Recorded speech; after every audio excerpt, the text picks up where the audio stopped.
Bismillahirrahmanirrahim. Assalamualaikum warahmatullahi wabarakatuh. Alhamdulillah, wassalatu wassalamu ala rasulillah wa ala alihi wa sahbihi wa man walah, wa ba'd. Saudara-saudariku, dunia nampaknya tidak sedang baik-baik saja.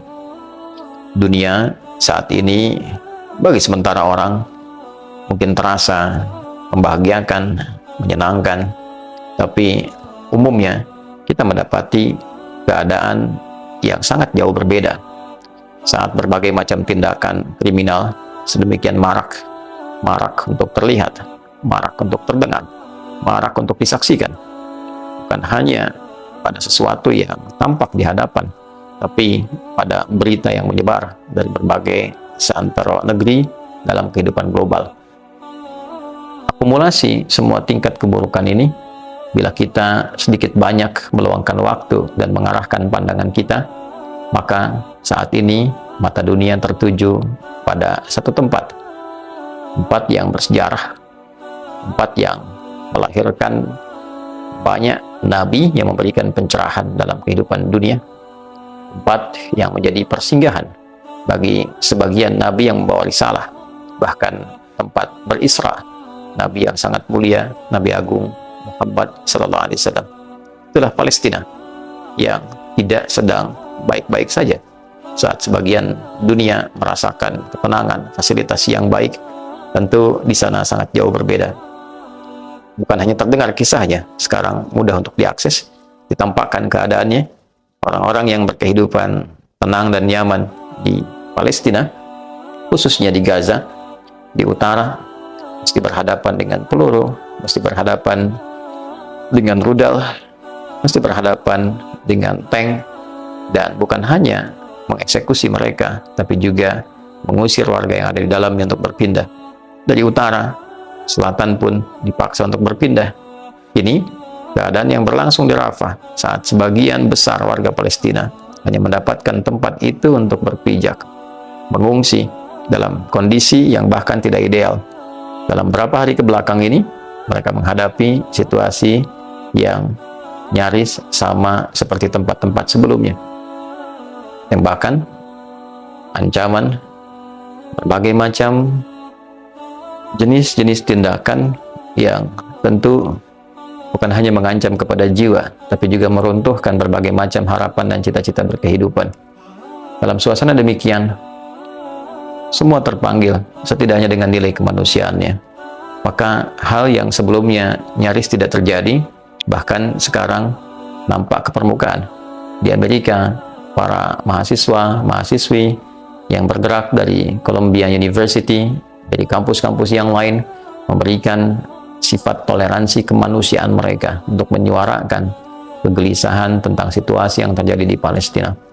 Bahkan beberapa dalam sesi wisuda, ada beberapa mahasiswi yang mengenakan pakaian-pakaian yang memberikan dukungan untuk kemerdekaan Palestina.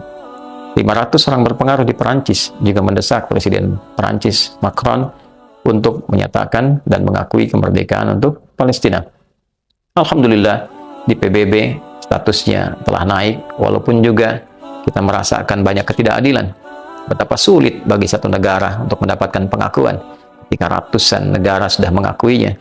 Dan bukankah PBB merupakan satu tempat untuk bernaung beragam macam negara yang mengharapkan kedamaian, ketentraman, kebaikan? Untuk itu, kiranya bagi kita yang berada di Indonesia khususnya, atau muslim dimanapun, tidak melupakan Palestina. Karena Palestina bukan hanya bagian dari sejarah. Palestina adalah bagian dari nilai-nilai kehidupan yang menyemai perjalanan syariat Islam. Dari situ pula beragam nabi baik dilahirkan dan membawa risalah.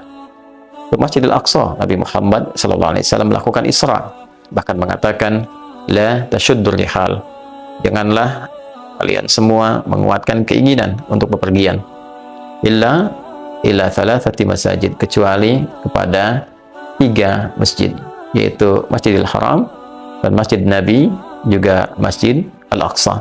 Maka dari itu, saya mengajak kita semua untuk selalu setidaknya mendoakan.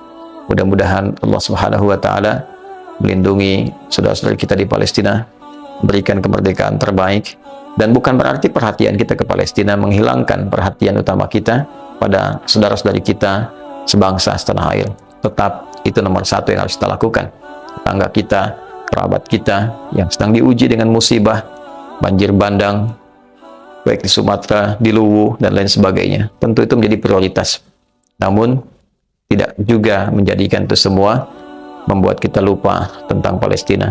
Apalagi bila disibukkan dengan hanya polemik, debat-debat pada yang tidak esensial, yang tidak ada ujungnya, yang meramaikan media sosial, yang kita lupa bahwa saat perdebatan itu terjadi, kolega kita, sesama manusia, sedang mengalami tindakan-tindakan yang di luar batas kemanusiaan.